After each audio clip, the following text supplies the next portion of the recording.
Olá, estamos de volta com a sabatina do Correio Brasiliense com os pré-candidatos à presidência da República.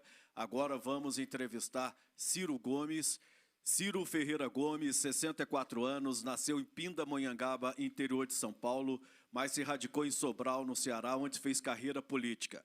Advogado e professor universitário, é pré-candidato à presidência da República pelo Partido Democrático Trabalhista, o PDT, do qual é vice-presidente. Ocupou importantes cargos políticos no país, foi deputado estadual por 2 legislaturas no Ceará, prefeito de Fortaleza, governador do Ceará, ministro da Fazenda no governo Itamar Franco e ministro da Integração Nacional durante o governo de Luiz Inácio Lula da Silva.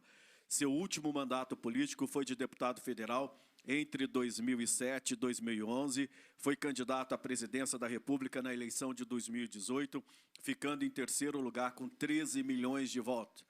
Pré-candidato, muito obrigado pela sua presença aqui na sabatina do Correio Brasiliense. Eu sou Vicente Nunes, estamos aqui para entrevistá-los. Carlos Alexandre, editor de Política, Economia e Brasil do Correio Brasiliense. Denise Rotenburg, colunista de política do Correio Brasiliense, e Ana Maria Campos, também colunista de política do Correio Brasiliense. É uma honra tê-la aqui conosco, candidato. Muito obrigado. Muito obrigado, Vicente. Um abraço a você. Muito obrigado pela oportunidade que me dá de falar esse tradicionalíssimo órgão da imprensa brasileira. É um heróico resistente aí dos nossos diários associados. Tem uma tradição de promover o debate democrático, a boa informação, desde seu nascedor até a presente geração, onde brilham Denise Rotenburg, que eu conheço já há muito tempo, Ana Maria e Carlos Alexandre. Para todos os meus cumprimentos. Candidato, eu vou fazer a primeira pergunta para o senhor. A gente tem lido que o senhor tem... Deixa eu de pedir um favor. Eu estou em campanha contra esse negócio da Globo chamar a gente de candidato. Então, eu vou te chamar de ministro, então, porque foi como eu acostumei cobrindo o senhor como ministro da Fazenda. Ok? Pronto, então, vamos lá. Ministro, a gente tem visto muitas notícias, inclusive o presidente do seu partido admitiu que há uma pressão enorme aí para que o senhor desista da candidatura e apoie o ex-presidente Lula. O senhor está disposto a levar até o fim a sua candidatura à presidência da República? Veja, Vicente, a minha candidatura não está aí porque é fácil, é porque é necessária. Eu tenho um diagnóstico da situação brasileira e tenho uma proposta de terapia para essa gravíssima, que na minha opinião é a mais grave crise da história. Se o meu diagnóstico for correto, é absolutamente imperativo que o Brasil não destrua as alternativas do debate. Deixe que eu lhe diga, eu afirmo categoricamente, como objeto da minha experiência de longa data que você resumiu aí, mas já são 40 anos acompanhando a vida pública brasileira, não é que a causa da tragédia brasileira hoje deve-se ao modelo econômico e ao modelo de governança política. E por mais que as pessoas sejam diferentes, o modelo econômico e o modelo de governança política são rigorosamente os mesmos desde Fernando Henrique até aqui. Câmbio flutuante, superávit primário e meta de inflação são um símbolo raso de um modelo econômico que paralisou a economia brasileira pela primeira vez em uma década inteira, crescendo zero. E isso explode na vida do povo, com 70% das pessoas ou abertamente desempregadas, ou no desalento, ou na informalidade mais selvagem. E se há uma superoferta da força de trabalho, a renda cai aos piores níveis da história, o símbolo disso é o salário mínimo brasileiro, que tem o pior poder de compra dos últimos 16 anos, e ainda a vida do povo é estressada pela volta pesada da inflação brasileira. No momento de estagnação econômica, o governo volta a subir a taxa de juros, fazendo com que, consistentemente, a taxa de juros há 26 anos no Brasil seja a maior do mundo, destruindo o crédito popular. 77 de cada 100 famílias estão super endividadas, 65 milhões de pessoas humilhadas no SPC, 6 milhões de empresas no Serasa, que é o SPC das empresas, inadimplentes na antessala de quebrar. E qual é o modelo de governança política? É a promoção da corrupção, da fisiologia e do clientelismo, da absoluta falta de qualquer orientação estratégica, levada ao centro do modelo de governança política do país. Não é brincadeira a caricatura disso. O Valdemar Costa Neto, que é o presidente do partido do Bolsonaro, era o cara a quem o Lula deu DENIT para roubar, foi preso e condenado do mensalão.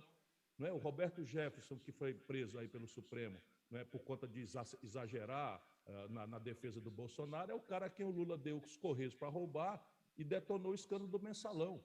Ou a gente mostra isso para o povo brasileiro e tenta um caminho que liberte o Brasil dessa imensa bola de chumbo que nos amarra ao passado, ou nós vamos virar como estamos virando uma ex-nação. deveríamos todos estar discutindo se esse diagnóstico é correto ou não e qual é a proposta que nós queremos colocar no lugar. O que é que os dois estão oferecendo hoje? O mesmo, o mais do mesmo. Só que o mais do mesmo agora é um país que está liquidado, sob o ponto de vista social e econômico. 129 milhões de pessoas subnutridas no Brasil. Será que a gente não entende a lição que o povo nos deu? Ali para trás, 70% do povo brasileiro do Distrito Federal, de São Paulo, do Sudeste, do Rio, de Minas Gerais, do Rio Grande do Sul, votaram 70% no Bolsonaro, em números redondos, para protestar contra as contradições monstruosas, sob o ponto de vista moral e econômico, do PT e do Lula. Agora nós vamos chamar o povo brasileiro, decepcionado com a promessa mentirosa do Bolsonaro, para votar no Lula como solução para que deu causa? Se o PT gastasse 10%, se o Lula gastasse 10% do gabinete do ódio que ele sustenta no Brasil para disseminar o nós contra eles, o ódio que nos divide como nação, para ter enfrentado junto conosco, nas ruas como eu fui, o impeachment do Bolsonaro, do que estão gastando agora para tentar me desmontar, para tirar essa opção. E, finalmente, eu quero dizer com todos os S's e R's, não há força humana capaz de me abalar a disciplinada decisão que eu tenho de dar ao povo brasileiro uma alternativa. Que Deus abençoe essa grande nação. Denise Rotenburg, por gentileza. Agora, bom dia, ministro. Como é que o senhor pretende... Denise, eu estou lhe ouvindo muito baixo, desculpa. Oi, está me ouvindo bem agora? Agora melhorou bastante. Tá. Como é que o senhor pretende quebrar esse diagnóstico que o senhor citou aí agora de esse câmbio flutuante, meta de inflação, que o país já vem nessa receita há tanto tempo que as pessoas têm dúvidas de como poderia funcionar um projeto alternativo? Que projeto o senhor tem aí? Pois Olha, eu queria que o senhor fizesse um resumo para os nossos internautas. Dá para ver. Uhum. Para os internautas, eu vou esclarecer para quem está só ouvindo. Eu estou apresentando aqui um livro que é uma tentativa minha de qualificar essa discussão. Esse livro não é produto, vamos dizer, da minha extensa experiência particular, nem qualquer brilho que eu não tenho. Ele é fruto de uma viagem de décadas à vida brasileira e foi consolidado em audiência a mais de 600 sábios que eu consultei pelo Brasil afora e que são pessoas que, independentemente de estarem comigo ou não eleitoralmente, me ajudam, continuam me ajudando a compreender essas questões do Brasil. Então, veja, nós precisamos entender que as finanças públicas têm que ser austeras, que a inflação tem que ser a mais baixa possível e que a moeda brasileira não pode ser artificialmente manipulada. Isso daí são valores que o meu projeto também contempla. O que eu estou denunciando é a metodologia de enfrentar essas coisas que simplesmente fez do crescimento econômico, do emprego, do salário e da renda pública simplesmente um efeito colateral, se possível, dessa trempe que tenta reservar toda a energia do país para o rentismo. Então, a ideia é mudar isso profundamente. Então, ao invés do Brasil ter uma meta de inflação, e essa meta de inflação a gente vai perseguir aquela que seja a menor possível, o país tem que ter uma meta de crescimento econômico. No meu caso, nós vamos perseguir um modelo que vai ter um plano de longo prazo, com todos os setores pensados, matrícula entre os jovens de 18 a 25 anos na universidade, mortalidade materno-infantil, eficiência da infraestrutura, pegar todos os padrões, isso já está pensado, pegar a Espanha, que é apenas um padrão para comparar, porque nem é o mais rico, nem o mais pobre país da Europa Ocidental, e estabelecer que o Brasil terá um plano de chegar ao padrão pelos números de desenvolvimento social e econômico da Espanha em 30 anos. A partir desse plano estratégico de 30 anos, hoje o Brasil não tem plano para nada, tirar metas intermediárias de 5 em 5 anos, planos quinquenais, que serão executados mediante uma avaliação, supervisão, controle, não é que o Brasil não tem mais nada disso. E algumas metas de curto prazo estão anunciadas já no concreto. Por exemplo, é possível você gerar 5 milhões de empregos em 2 anos, fazendo com que 14 mil obras paralisadas sejam retomadas no Brasil. Qual é o critério aqui? O critério é do efeito dessas obras na competitividade sistêmica da economia brasileira. Qual é a obra que, concluída, devolve mais rápido os recursos? Para isso, a gente sai do clientelismo e coloca uma grande comissão que vai acompanhar, a partir da definição de metas específicas, o desenvolvimento disso. Aí a virada é ajudar as famílias a superar o explosivo endividamento, que eu estou todo dia dizendo, está bem pensado detalhadamente, ajudar as empresas a superar também o superendividamento que colapsou a capacidade de investimento empresarial, juntar 3 trilhões de reais numa refundação das contas públicas, também há detalhes para mostrar se vocês estiverem interessados, e partir para uma reindustrialização do país, para que a gente dê o passo seguinte de uma economia digital, de uma economia pós-industrial, de uma economia do conhecimento, que o Brasil está se distanciando de forma muito perigosa. O exemplo prático dessa reindustrialização é o caminho do menor esforço. Infelizmente, o meu livro, A Tragédia, está provando quanto verdadeiro ele era, porque eu digo ali que o Brasil importa, destruiu todo o seu complexo industrial da saúde e estamos importando toda e qualquer bobagem com rodimento tecnológico absolutamente ridículo do estrangeiro, gastando dinheiro do povo brasileiro, 17 bilhões de dólares por ano, antes da pandemia, financiando emprego nos Estados Unidos, na Europa, na China e na Índia. Qual é a razão da gente não ter um complexo industrial de saúde germinado aqui no Brasil, se a grande ferramenta, que é a compra governamental, já está gastando dinheiro? Se a questão do hiato tecnológico, nós temos já 80% disso com patente vencida. Só para dar exemplo prático, eu não quero cansar vocês. Então, é basicamente devolver ao Brasil um projeto nacional de desenvolvimento, com começo, meio e fim, metas práticas e objetivas em saúde, em educação, em emprego, em moradia, etc., etc., orçamentar isso e dizer de onde é que vem o dinheiro. E anunciar a equação política para viabilizar isso, fora da transformação da presidência da República na testa de ferro do banditismo explícito em que se transformou a maioria da política brasileira. A pergunta agora é do Carlos Alexandre, por gentileza.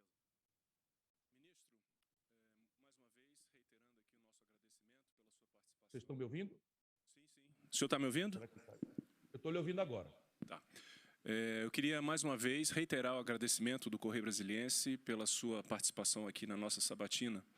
E o senhor mencionou no início da sua participação sobre terapia, né, que o senhor tem um diagnóstico e o senhor está se preparando e já está falando há muito tempo do que o senhor entende da terapia. Eu queria saber do senhor como é que o senhor pretende executar essa terapia com o quadro partidário que nós temos e que está se desenhando para 2023. O senhor citou, por exemplo, o Valdemar Costa Neto, que é presidente do PL, que é uma das forças do Congresso. Como é que o senhor pretende executar essa terapia com o Congresso que está se formando? Um gesto e 4 providências. O gesto é, uma vez a reforma passando, eu abro mão da minha reeleição. Por quê? Porque a reeleição se transformou no Brasil numa grande perversão, não é? em que simplesmente todas as forças políticas, ou mesmo aliadas ou adversárias ao poder da data, operam silenciosa e clandestinamente para não deixar que as coisas aconteçam no Brasil. Por uma circunstância terrível, é que se o presidente eleito acertar a mão, praticamente a reeleição é um mandato de 8 anos com um mero plebiscito no meio. Isso é uma realidade que o próprio Fernando Henrique, que introduziu essa perversão no Brasil, já reconhece que foi muito ruim para o país. Então, em troca da reforma, esse meu gesto é, eu abro mão da reeleição, da minha própria reeleição, em troca da reforma do país. Esse é o gesto. 4 providências. Tentar transformar, como eu já estou fazendo hoje nessa sabatina, para a qual eu tenho a honra de ter sido convidado, ao máximo possível, no que estiver ao meu alcance, as eleições num plebiscito programático. Acredite, Vicente, eu sou um homem muito experiente mesmo. É pouca probabilidade que há desta novela aí, eu já não ter visto, vale a pena ver de novo algumas vezes, que é o processo político brasileiro. Então, qual é a ideia? A ideia é que, ao invés de pedir ao povo um voto carismático, né, um voto personalista, um voto populista, da memória afetiva, de um tempo que nunca houve no Brasil, que todo mundo tinha direito a cerveja e picanha, do anticomunismo, do contra o fascismo, eu tentar, naquilo que eu puder, na minha participação, transformar a minha presença no debate num debate plebiscitário. Aqui está o problema, aqui está a solução, aqui é o dinheiro, quanto custa, de onde é que vem o dinheiro, qual é o interesse político que vai ser privilegiado, qual é o interesse político que vai ser prejudicado, etc., etc. Então, isso diminui muito o hiato entre um presidente que tem concepção de reforma do país e um Congresso que, salvo suas deformações patológicas, e infelizmente há muitas, na verdade, a Denise, por exemplo, vocês conhecem muito bem o Parlamento brasileiro, ele é um grande ajuntamento de interesses municipais, não é nem maldade.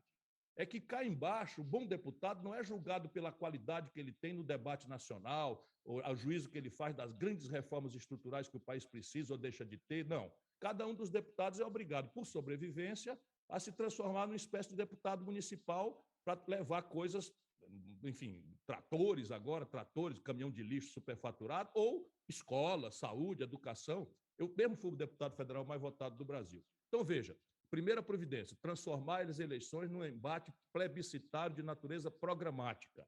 Se eu apresento uma proposta de reforma tributária, levo todas as bordoadas, sou isolado pelo sistema, sou banido até do direito de participar, se depender de alguns pseudodemocratas no Brasil, que só condenam o fascismo dos outros. E ainda assim o povo me leva para a vitória, significa que o que vai ganhar sou eu e um conjunto muito claro de ideias. Isso diminui muito a distância entre o presidente que quer reformar o país e um parlamento que está atomizado ao redor de pequenos interesses locais. Segundo, o tempo da reforma. Todos nós conhecemos como é que opera a presidencialismo brasileira. Tem ali 6 meses mágicos, em que o presidente da República recém-eleito tem o país na mão.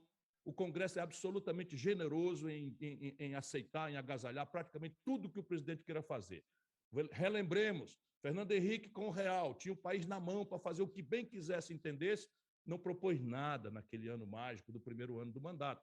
Trocou a reforma do país pela reeleição e, a partir daí, nós sabemos o desastre que aconteceu. O Lula teve um momento que tinha o país na mão. Olha que coisa extraordinária, um presidente vindo do fundo do Brasil pobre, chega à presidência da República, um líder operário, tinha o país inteiro na mão, chegou a frequentar 80% ou 85% de popularidade, como também não tem concepção, não propôs absolutamente nada para a gente culpar o Congresso. É mentira.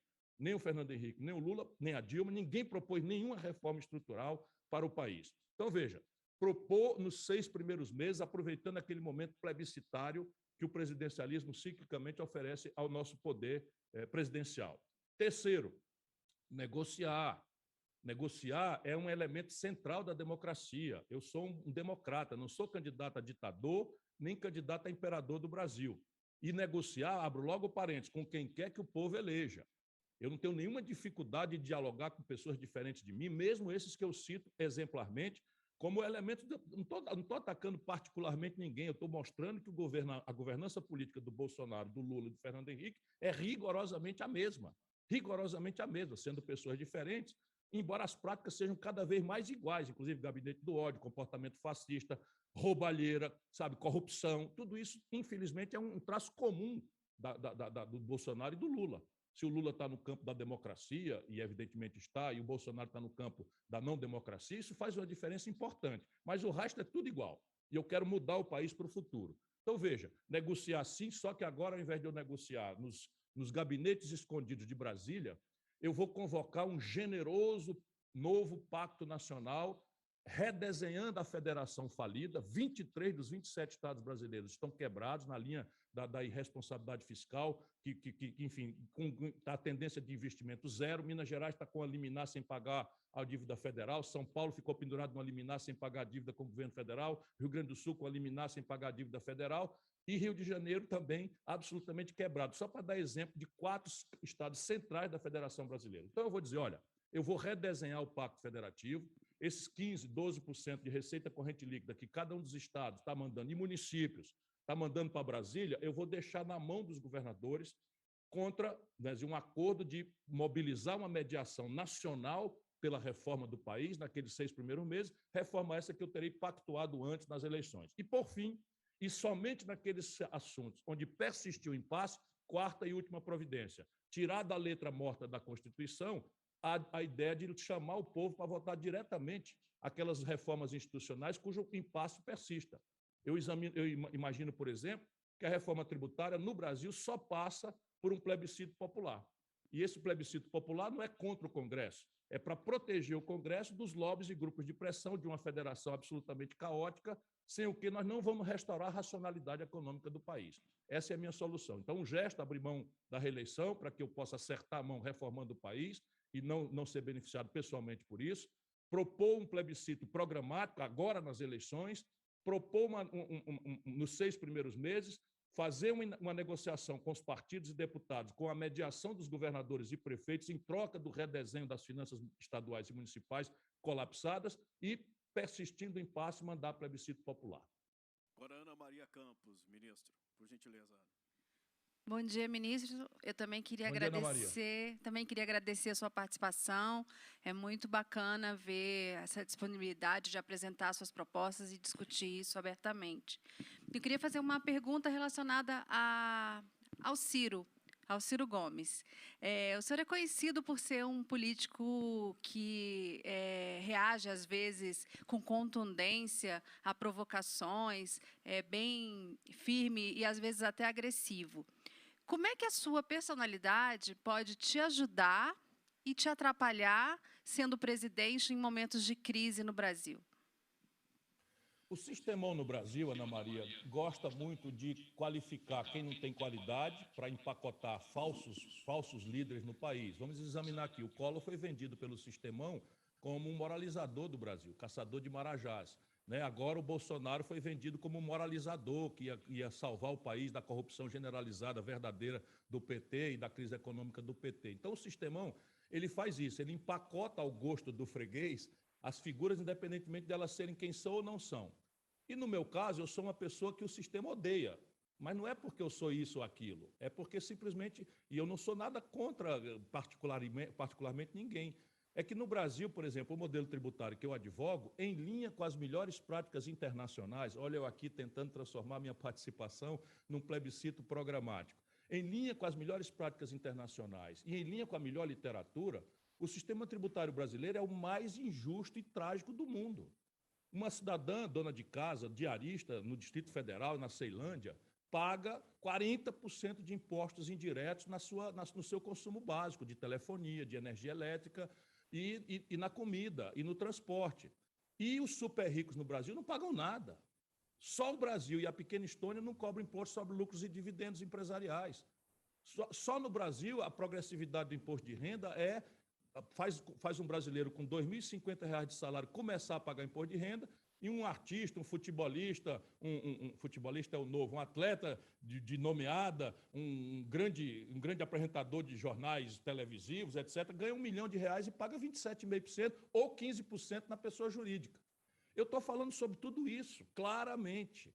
Não sei se você sabe, mas os importadores de queijo suíço, salmão e filé mignon, que no caso não é importador, por lobby, conseguiram introduzir na cesta básica do povo brasileiro esses produtos para não pagar PIS e COFINS. Sabe quanto é a renúncia fiscal desses produtos suntuários? R$ 8 bilhões por ano. Eu acabo isso no primeiro dia do meu governo. Então, eles estão todos enlouquecidos. Aí olham para a minha biografia e vão aplicar o chavão. É corrupto. Comigo não dá, ó. 40 anos, governador, prefeito, ministro da Fazenda, controlei a economia do Brasil, ministro da Integração Nacional, consegui construir o projeto de integração do Rio São Francisco, percebe? E não tenho um processo na vida. Nada mais é do que a minha obrigação, mas a mim não dá para me chamar de corrupto. Já tentaram de todo jeito e eu sou limpo porque, como diz o Gael, meu filho, eu se garanto. Depois incompetente, que é outro jeito de fazer. Não, aqui no Brasil a apologia da ignorância faz com que a gente eleja um presidente que se gaba de não entender nada de economia, de não entender nada de aritmética e não sabe dar uma ordem, não sabe avaliar uma política e vive aí fazendo essa simulação de pseudo-afinidade com o povo, porque o nosso povo não teve direito de estudar, de aprender ou de se treinar para ser presidente da República. Assim é o Lula. O Lula tem uma concepção de vida absolutamente vinculada à apologia da ignorância, mas tem esse charme, esse carisma e nós vamos levando as coisas desde 1989. O mesmo candidato, eu vejo gente dizer assim, olha, o Ciro tem presunção de querer ser o candidato e tal, devia abrir mão. Espera um pouquinho, todas as eleições brasileiras da redemocratização até aqui, um país de 212 milhões de habitantes, só tem uma pessoa, com todas as gravíssimas contradições de corrupção. O Lula não aprendeu nada, o Lula está agarrado com o Eunício Oliveira, vocês todos aí conhecem o Eunício Oliveira, mas o Eunício Oliveira ganhou da Petrobras R$ 1 bilhão de contratos sem licitação. O nome da empresa é Manchester. Aí o Lula quer fazer de conta que não tem corrupção. Eu denunciei para ele. O Lula entregou Furnas para o Eduardo Cunha. O Eduardo Cunha, todo mundo viu que era ladrão. O Lula entregou, botou o Michel Temer na linha de sucessão. E está fazendo a mesma coisa. Está agarrado com o Gedel Vieira Lima, aquele dos 51 milhões de reais em malas com dinheiro, que chocaram a opinião pública brasileira. Imagina, um jovem da periferia com fome, vê na televisão que um político está com 51 milhões de reais e que 1 centavo daquele dinheiro ali tirava a fome dele do coisa. Isso é o Lula. E tudo bem, agora a burguesia brasileira é o seguinte, nós vamos ter agora uma tarefa só, derrotar o Bolsonaro. Não, não, não, não, não, não. A tarefa aqui é dupla. Entender o que elegeu o Bolsonaro é derrotar o Bolsonaro, os valores que o levaram ali, e construir uma coisa nova no lugar para que não nasça outro e piorado Bolsonaro. Essa é a grande questão. Então, não tendo o que dizer de mim, vamos para o temperamento. Agora, uma parte disso, humildemente, eu reconheço que eu dei pezinho, eu dei razão para fazer. Por quê? Vocês leram aí minha biografia. Meu último mandato público, minha última representação popular, aconteceu no longínquo ano de 2006. Eu fui o deputado federal mais votado proporcionalmente do Brasil. E de lá para cá eu fiz uma opção pela vida particular. Percebe? Eu ando no meu próprio carro, eu não ando com segurança, e eu vou para as filas de avião. Quem viu o Lula nos últimos 20 anos numa fila de aeroporto? Ninguém viu. Eu estou exposto. Aí eu não ando com segurança, não tenho aparato, não gosto disso, vou para os restaurantes, vou para os bares e de vez em quando tem uma provocação. Aí, na última vez agora que justifica isso, eu estava convidado, passeando numa feira, despreparado ali de qualquer maldade e tal. Um camarada vem do meu lado e eu fui me virando, saindo de perto, não sei o que é o que se recomenda. Daí a pouco ele achou pouco, claramente pago para fazer isso, chamou minha mulher de vagabunda. Ora, tudo bem, agora eu sou pré-candidato, vocês não vão mais ver acontecer, porque agora eles vão me cercar, daqui a pouco o partido vai alugar um jatinho para mim, e eu vou começar a andar cercado de segurança. Eu não gosto disso, mas eu vou aceitar fazer isso para poder não dar mais esse pezinho de que um homem comum como eu, né, agora porque virou candidato, tem que perder essa comunhão da vida normal, da vida do povo, que é a vida que eu gosto. Agora, uma perguntinha, Ana Maria. Eu, governador, ministro da Fazenda, ministro da Integração Nacional, mediei o conflituosíssimo projeto de integração do São Francisco, transposição do São Francisco, prefeito de uma capital, nunca cometi uma arbitrariedade na vida. Nunca usei a polícia para reprimir uma manifestação, nunca, pelo contrário. Sou talvez o único caso, não é? Então, essa é a minha personalidade. Eu sou uma pessoa comum, sujeita a provocações da vida, vou me proteger mais agora, e um homem público que tem toda a serenidade e equilíbrio. Agora, ninguém peça para eu trocar o meu sangue por sangue de barata, no país que mais produz comida no mundo e que condena hoje 129 milhões de pessoas à desnutrição.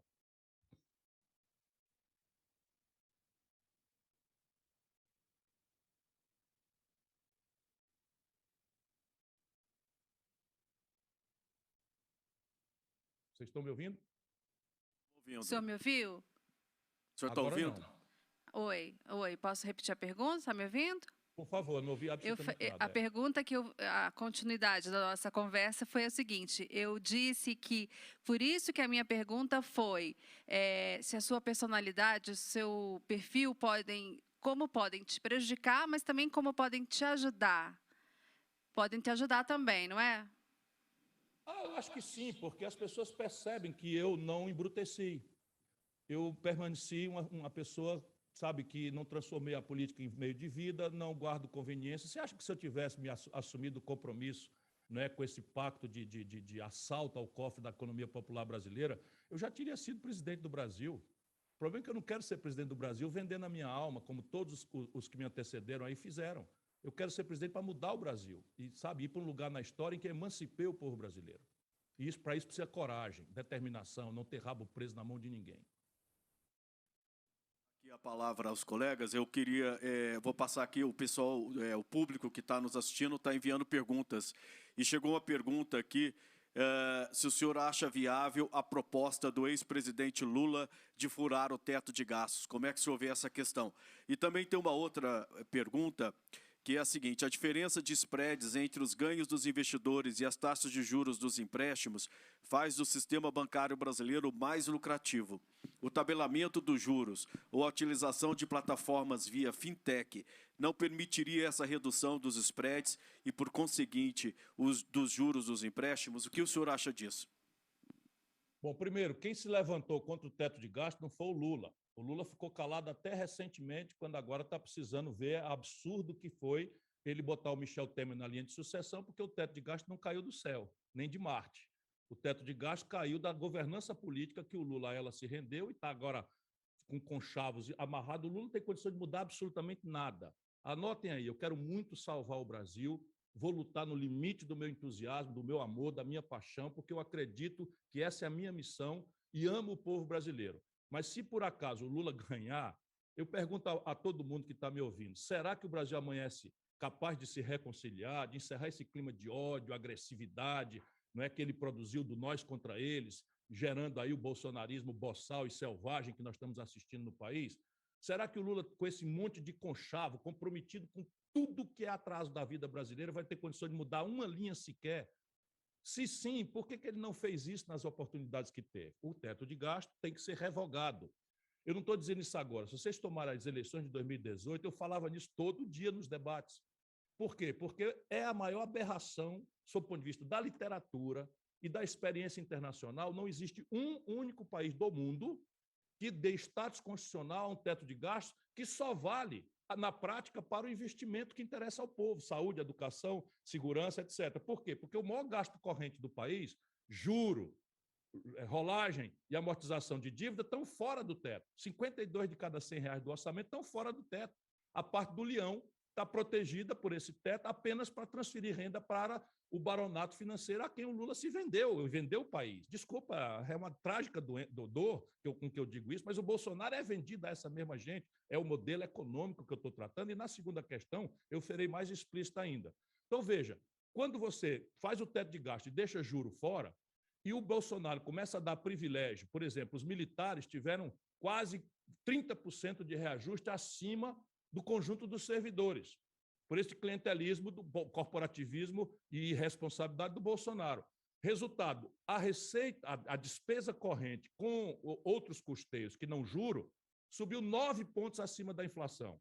Ou seja, o juro sobe acima da inflação pesadamente, as despesas correntes não juros sobem pesadamente. Onde é que o teto está sendo exercitado? No investimento. E o investimento é uma chave essencial para o país retomar o desenvolvimento. Eu repito para vocês, faz uma década, vai terá 11 anos, que o Brasil cresce zero pela primeira vez em 120 anos. Nasceram 25 milhões de pessoas nessa quadra. 10 anos é 3,5 de Bolsonaro e 6 anos e meio de Lula e PT. Por isso que não é Chico, Maria ou Manel o problema, é modelo econômico.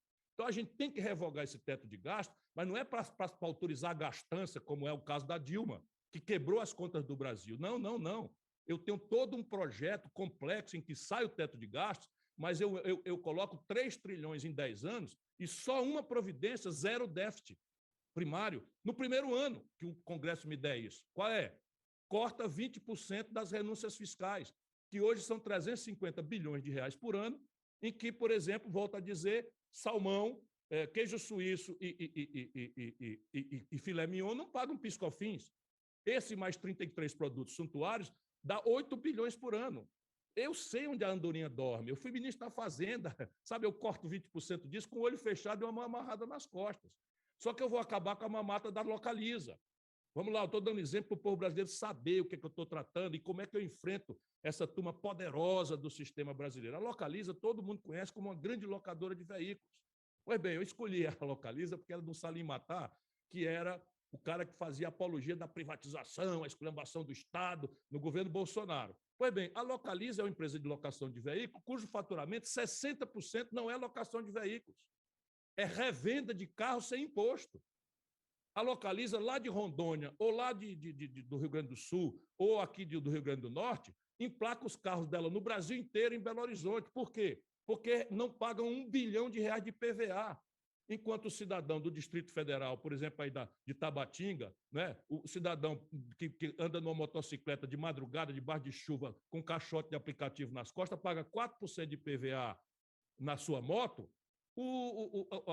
a Localiza não paga IPVA, paga uma fração simbólica lá em Minas Gerais, que não paga o governo federal com a liminar, percebe? Então, Minas Gerais não paga o governo federal, mas faz um favor para um grande tubarão do capitalismo à moda Lula-Bolsonaro do Brasil. Estou dando o nome, estou dando o número, estou dando o endereço. Onde é que eu resolvo o déficit primário brasileiro? Eu já fui ministro da Fazenda. Eu cobrei uma alíquota de 35% nos grandes salários. O Lula e o Fernando Henrique revogaram. Eu já fui ministro da Fazenda, eu cobrei, como o mundo inteiro cobra, o imposto de renda pessoa física nos impostos, nos lucros e dividendos empresariais. O Lula e o Fernando Henrique revogaram. Percebe? O imposto territorial, irmão, escuta aí, por favor. O Correio Brasiliense ajuda o nosso povo a entender como é que ele está sendo assaltado e com essa lambança de contra o fascismo, contra o comunismo. Assalto. Olha aqui. Deixa eu só dar mais um número. O IPTU de São Paulo, por mês, o Imposto Predial e Territorial Urbano de São Paulo, de um mês, é igual ao Imposto Territorial Rural da grande fazenda do agronegócio brasileiro inteiro, por ano. Percebe? O dinheiro está aí ouvindo a conversa, a questão é política, a que senhor você quer servir? E esses senhores, os tubarões da vida brasileira, tomaram o Estado brasileiro, compraram Lula, compraram a cúpula do PT e compraram o Bolsonaro, porque o Bolsonaro já era vendido para eles há muito tempo. Essa é a minha razão de estar nessa luta. Só eu não tenho rabo de palha e capacidade não é para denunciar ninguém, para olhar para o passado, é para dizer que o Brasil tem saída se a gente romper esse modelo econômico e esse modelo de governança política que nos destruiu. Ministro, por falar em saída, como é que o senhor vê essa questão agora dos combustíveis? O senhor é favorável à privatização da Petrobras, que já vem sendo apontada aí como uma saída para essa questão? Como é que o senhor resolveria esse problema do preço dos combustíveis? E também queria que o senhor comentasse a privatização aí de Petrobras e Eletrobras, que já está aí também na ordem do dia. Olha, irmão, olha, irmã do Correio Brasiliense, olha de novo, o sistema econômico e o sistema político, mesma coisa. Onde a gente aterrissar está aí. O que está acontecendo com a Petrobras? Numa praça qualquer do Brasil, um sanduíche custa quanto? Como é que se forma o preço de um sanduíche? Eu estou tentando fazer um plebiscito programático e ajudar o povo a entender como esse país é assaltado por esse modelo econômico e esse modelo de governança política, ao qual os dois candidatos têm compromisso, sendo pessoas diferentes, faço sempre essa homenagem, etc. São pessoas diferentes, sem nenhuma dúvida, mas o modelo é o mesmo. Então, repare, quanto é que custa um sanduíche em qualquer praça do Brasil? É o custo de produção do sanduíche, quanto é que custa o pão, o queijo, o ovo, etc., mais um lucro razoável que pague o trabalho da pessoa que faz o sanduíche. Não pode ser um preço exorbitante e um lucro irrazoável, abusivo, por quê? Porque a concorrência vem e toma o freguês. Está todo mundo entendido? Isso é muito simples de entender. Pois bem, como é que se forma o preço de um litro de gasolina, de um botijão de gás, de um querosene de aviação que está nas passagens aéreas que alopraram de preço no Brasil também, né? Do diesel que está infernizando a mesa do trabalhador brasileiro, porque o diesel é o frete está no preço da comida. Como é que forma o preço?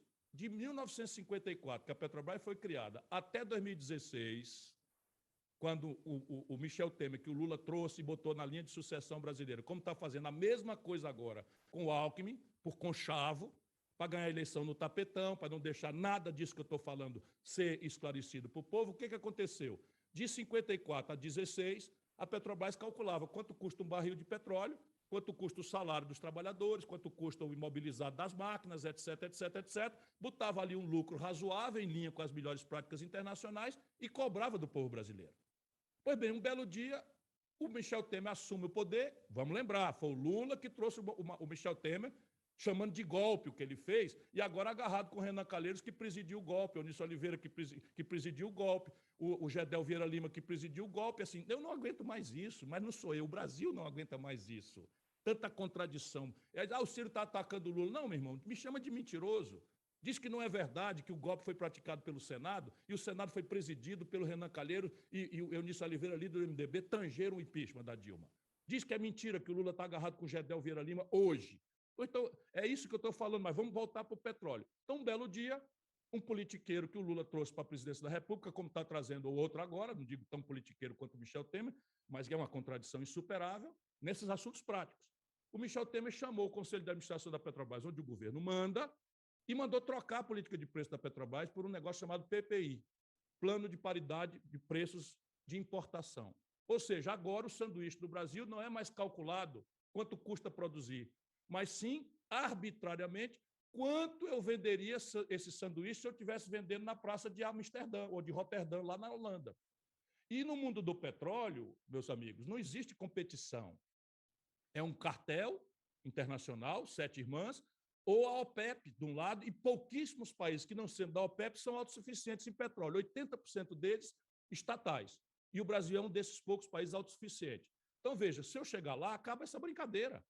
No primeiro dia do meu governo, serão publicados 2 editais. O primeiro edital convoca o Conselho de Administração da Petrobras para trocar a PPI, ou seja, a paridade internacional, por uma nova estrutura de preço que será calculada pelo custo Petrobras, mais uma rentabilidade em linha.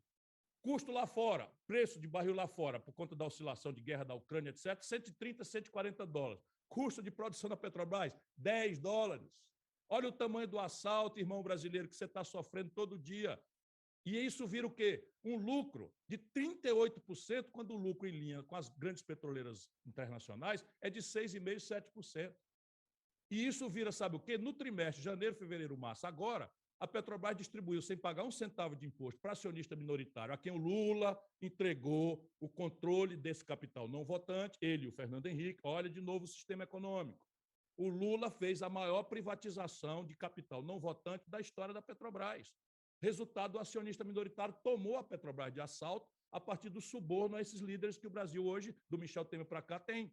Isso é o concreto, é o prático. Sabe quanto foi a distribuição de lucro no trimestre? 48 bilhões de reais, saído da sacolinha, da bolsinha da dona de casa da periferia do Brasil, que está trocando botijão de gás por álcool e o filho indo para o Porto Socorro queimado. No Nordeste está voltando a usar lenha pesadamente, contribuindo para devastar ainda mais a Caatinga. Essa é a realidade brasileira. Então, comigo muda. Vai ser custo mais rentabilidade em linha com as petroleiras internacionais. Cai de 38% para 6,5%. Qual é o segundo edital? Esse anúncio vai causar uma queda no valor das ações da Petrobras. Como isso é um fato relevante, o Brasil tem que ser um país muito sério. Se eu for governante, vai ser um país criteriosamente respeitado no mundo.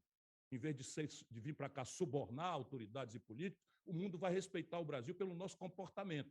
Eu vou publicar um edital dizendo que o governo, ao lado do primeiro, que o governo entrará comprando tantas ações quantas se queiram vender, até o limite de integralizar novamente 60% do capital da Petrobras, porque eu quero assenhorear-me dela para transformá-la na maior empresa de energia limpa do mundo, botando ela em hidrogênio verde, em energia solar, em energia eólica, para que a gente prepare o Brasil para a transição energética com mais objetividade e com mais velocidade.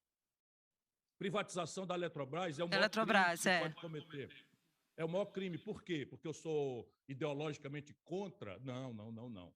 É que privatização, no caso brasileiro, dado baixíssimo nível de capital nacional, significa internacionalizar. E a peculiaridade da matriz brasileira, diferente da matriz alemã, por exemplo, é que ela é ainda muito extensamente de base hidráulica. Ou seja, se eu entrego ao capital estrangeiro a minha companhia de geração e distribuição de energia, eu, na prática, estou entregando aos estrangeiros o regime de águas do país. O que é isso na prática? O sistema Eletrobras é CHESF. O Rio São Francisco abastece todas as cidades a partir do projeto de integração de São Francisco, e haverá ali sempre uma confusão entre quilowatt-hora e abastecimento humano, dessedentação animal, irrigação, assédio, usos difusos de saneamento, etc. Por isso tem que ser estatal. Nenhum país do mundo entrega ao capital privado, muito menos estrangeiro, o seu regime de águas. E ela dá lucro. Por que nós vamos privatizar isso? Ou seja, se privatizar, eu tomo de volta, com as devidas indenizações, naturalmente. Era isso que eu queria perguntar. Se o governo conseguir privatizar, o senhor vai desfazer isso? Ou seja, e tem jeito de desfazer? Tem que ser no Congresso, no mercado? Se já estiver no mercado, como é que faz? Deixa eu lhe explicar. Ante uma certa omissão, data máxima vênia, com todo respeito, que eu sou um professor de direito, mas uma omissão indesculpável do Congresso brasileiro e do Supremo Tribunal Federal, essa gente descobriu um caminho absolutamente tortuoso para entregar o capital público brasileiro a interesses privados. Qual é a ideia? A mesma coisa que o Lula fez. Eles agora trocaram o nome de privatização para capitalização. Então, o que vai acontecer com a Petrobras, que foi o que o Congresso aprovou? E é um crime, porque meteram jabutis aí que vão encarecer dramaticamente a conta de energia do povo, que só aqui em Fortaleza subiu 25% agora, de uma pancada. Sendo que nenhum dos custos de produção da energia brasileira cresceu nem 5%, apenas porque canalhamente, lavar a veemência do Ciro Gomes, indexaram as tarifas de energia do povo brasileiro em dólar. Então, todo mundo aqui ganha em real, cada vez menos, e tem que pagar tarifa pública em dólar, que é outra mamata que eu vou acabar. Olha, eles vão fazer o diabo para não deixar eu chegar lá, e eu quero saber se existe uma nação aqui me ouvindo, se eles vão votar com quem quer libertá-lo ou se vão votar com aqueles tiranos que estão sufocando o povo. Por isso é que eu vou até o fim, porque eu tenho segurança que o povo brasileiro vai acordar, e vai ver o tamanho da canalice que é vítima nesses tempos trágicos que o Brasil está vivenciando, em que o pensamento progressista, o máximo que oferece ao povo brasileiro é uma volta a um passado ultra-reacionário, fisiológico e corrupto. Isso é o que é a tragédia brasileira, em que o melhor do pensamento progressista brasileiro está fraudado por esse apelo de volta ao passado, que vai produzir uma tragédia. O maior estelionato eleitoral da história brasileira está em marcha, se preparando aí, já tendo tido o da Dilma lá atrás. Pois bem, olha aqui, o que é capitalização? A Eletrobras, que o governo manda, expande o capital. Então, vamos dizer que ela vale a 100, ela diz o seguinte, agora o meu capital, eu vou botar mais 100 para dentro. Então, o governo tem 50 de 100 e bota mais 100 e o governo não entra comprando nada. Portanto, ela vai ficar, ao invés de 50%, ela vai ficar só com 25%. Ela continua dentro, com o capital do povo brasileiro lá dentro, e essa expansão, que eles chamam agora de capitalização, entrega para o acionista privado o controle da companhia. E, a partir daí, babau, acabou a brincadeira, nós vamos ter que negociar problema de água e de tarifa lá em Xangai, provavelmente com o estatal chinês. Isso é o fundo do poço. Eu realmente estou ficando completamente indignado, quero me manter calma, mas isso é o fundo do poço. Se fizerem isso, eu tomo de volta, mas não tem conversa. Pagarei as devidas indenizações, porque o Brasil é um país sério. Eu, pelo menos na minha mão, será um país sério. Ministro, o nosso tempo está correndo. O Carlos Alexandre tem mais uma pergunta para o senhor. Por gentileza, Kalesh. Ministro, eu tenho uma pergunta muito rápida, porque o nosso tempo está se esgotando e ainda a gente gostaria muito de ouvir ainda suas considerações finais. A minha pergunta é, o senhor se posicionou muito claramente aqui durante a nossa conversa contra o modo de fazer política do Lula e do Bolsonaro. Em alguns momentos, o senhor até os tratou de forma igualitária, dizendo que eles são iguais, com poucas diferenças. Ao mesmo tempo, o senhor também comentou de outras forças políticas, como o MDB, que está aí trabalhando em relação a uma terceira via. E aí vem a minha pergunta, o senhor não quer conversa com esse chamado centro democrático? E aí eu já emendo também, como é que o senhor pretende romper essa polarização que está cada vez mais sedimentada? Eu quero conversa com todo mundo, sabe? Eu sou uma pessoa muito treinada, não adianta me transformar naquilo que eu não sou, eu sou uma pessoa muito treinada. Eu começo a vida com 25 anos, deputado de oposição, teve momentos em que eu votei 1 contra 45 na Assembleia do Ceará. Depois eu viro líder do governo de ruptura com Tasso Gereissati, que revoluciona o estado do Ceará. Até hoje nós temos a melhor finança pública, o melhor investimento por cabeça do Brasil, sendo um estado muito pobre. Temos a melhor educação pública do Brasil, temos a melhor rede pública de saúde do Brasil. E você imagina a minha comoção, imagina um estado pobre como esse, eu vi se transformando pela ação da política. E eu não me conformo de ver o Brasil com tanta força, tanta energia, tantos talentos, tanta potencialidade ser destruído. Então eu converso com todo mundo. Agora, a questão é a seguinte, eu não estou disposto a entrar em conchavo. Essa é a diferença. Deixa eu dizer o que eu tenho feito. Eu tenho conversado com o PSD, o Kassab, eu tenho conversado com a União Brasil, o Bivar, eu tenho conversado com o PSB a vida inteira, fomos juntos nas eleições passadas. Eu tenho conversado com todo mundo. A questão básica é que, para mim, essas conversas têm um critério. O meu critério é, meu irmão está vendo aqui, ó, pela primeira vez em 120 anos, o Brasil parou de crescer. Mas se nós alargarmos o universo, de 80 para cá, o Brasil perdeu a vocação para crescer. A razão disso não é física. O Brasil tem todos os elementos físicos, mineração, petróleo, água, fronteira agrícola por explorar, insolação, tudo que é físico é mais pródigo aqui do que em qualquer lugar do mundo. A razão não é humana. Nós temos capacidade de fazer uma grande virada para a economia moderna, digital. Se a gente reformular a educação que está dando ao nosso povo, percebe, o nosso problema é político. E é uma tragédia política, porque o mundo reacionário perdeu o pudor, não tem mais nenhuma vocação nem para o povo, nem para a questão da soberania, nem para o desenvolvimento, e o mundo da esquerda apodreceu na mão do Lula. Vai me perdoar, é tão doído isso, eu ajudei o Lula a vida inteira. Não dá para me confundir, percebe? Eu sei que agora o amigo de infância deles é o Gedel, é o Eunício, essa turma que são os amigos de infância do Lula. Mas ele não tem coragem de olhar no meu olho, porque ele sabe quem é que ajudou ele na hora dura, na hora difícil, percebe? E eu vi o Lula se corrompendo. Então, veja, eu tenho que fazer todo dia uma homenagem que ele nunca me faz. O Lula é diferente do Bolsonaro como pessoa. O que eu estou denunciando não é o Chico e a Maria e o Manel, estou denunciando que o Bolsonaro e o Lula reproduzem rigorosamente o mesmo modelo econômico que destruiu a condição produtiva brasileira. Meu irmão, a economia brasileira era 30% industrial, hoje é 9%. Meu irmão, em 1980, o Brasil era 6 vezes a China em produção industrial. Hoje nós perdemos aí quase por 1/20 da China. Percebe? Esses camaradas destruíram a economia brasileira. O desemprego não caiu de Marte, a tradição do desemprego no Brasil era 4%. Na mão do PT subiu para 12% e nunca mais desceu dali. Isso é concreto, o salário está aí destruído, a renda indireta está destruída. Percebe? 70% do povo não terá cobertura previdenciária nenhuma daqui 15, 20 anos, quando a velhice chegar para essa imensa legião de 60 milhões de pessoas. E não tem solução lá, ou a gente discute isso agora. E o que é que nós estamos assistindo? É o Bolsonaro denunciando o comunismo, o Lula denunciando o fascismo. Percebe? Parece que nós estamos ali no dia seguinte, nas antecedências da Segunda Guerra Mundial. Tenha santa paciência. Percebe? Então, assim, o que é que eu vou fazer para ganhar a eleição? Confiar no povo.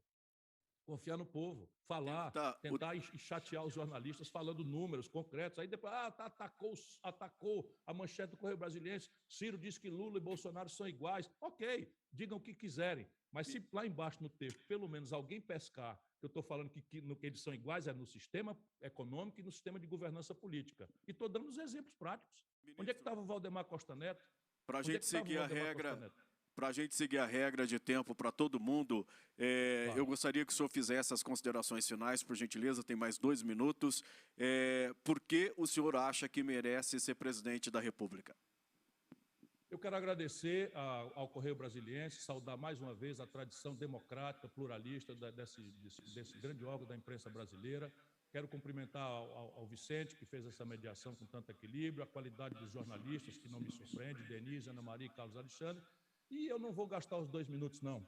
Nesse momento, eu apenas peço ao povo brasileiro uma oportunidade para me ouvir, processar o que eu estou falando, sair dessa tentativa odienta, sabe, de esmagar o processo político eleitoral brasileiro, como se a tarefa política fosse a gente ter afetos e ódios uns contra os outros. Isso está matando a nossa nação. Para um pouquinho, valoriza teu voto, irmão. Procura saber a raiz dos problemas, obriga que todos os candidatos respondam, por exemplo, essas perguntas aqui. E aí você vai ver que aqueles que parecem muito diferentes, se são diferentes como pessoas, são rigorosamente iguais, sabe, na prepotência, em terem vendido essa grande nação ao sistema financeiro. E o único, tragicamente, que está contra isso e propõe concretamente um caminho alternativo, infelizmente, sou eu. Deveriam ter muitos outros, ou todos os outros, se tivessem compromisso verdadeiro com aquele a quem eu amo, o povo brasileiro. Ministro, muito obrigado pela sua presença aqui na sabatina do Correio Brasiliense. Foi uma honra tê-lo aqui conosco. Espero que possamos contá-lo com o senhor na próxima aí. Muito obrigado, viu? Sempre. Muito obrigado a todos. A sabatina do Correio Brasiliense vai dar uma paradinha agora. A gente vai fazer um intervalo de 1 hora, às 14 horas em ponto. A gente volta com o candidato do Novo, Luiz Felipe Dávila. Depois teremos Luciano Bivar, Sofia Manzano, Pablo Marçal e Simone Tebet. Então fique ligado aqui com a gente, correiobrasiliense.com.br. Você pode continuar mandando as suas perguntas pelas redes sociais do Correio, Twitter, Facebook, LinkedIn, YouTube e Instagram. Vai ser uma honra responder as suas perguntas e a gente volta já já. Muito obrigado.